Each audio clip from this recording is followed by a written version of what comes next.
Hey guys, George at SoundTraxx here, and today we're going to talk a little bit about SoundTraxx quality and what we do behind the scenes to make sure you get a good decoder the first time.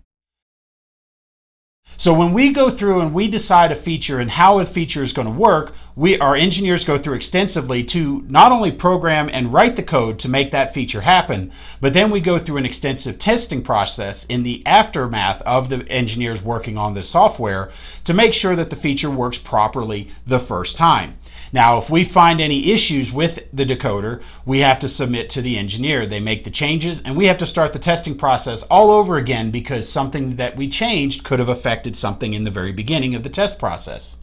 Now, case in point, we have one of our competitors' decoders here in front of me. Now, out of the package, this locomotive is set to address 3. So one of the things that SoundTraxx makes sure is the feature works properly. So first off with this, we're going to turn on the bell. So we're going to turn on F1. And you're going to hear the bell play.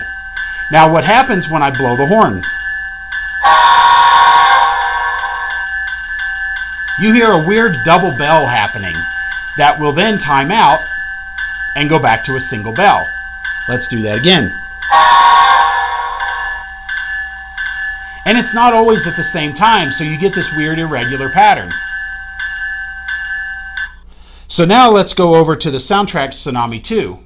And now this locomotive is 5856. So now I'm going to do the exact same thing. We're going to turn on the bell. Now I'm going to blow the horn.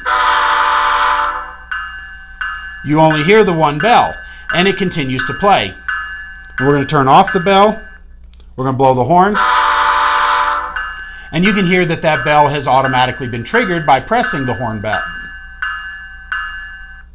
Now when SoundTraxx goes through and does the work with the decoders, again, we make sure that everything works the first time. So therefore you don't need to update the software or make any changes like that later on because we've already fixed the bugs for you. Now for those of you guys who know me, know I like a lot of lights on a model.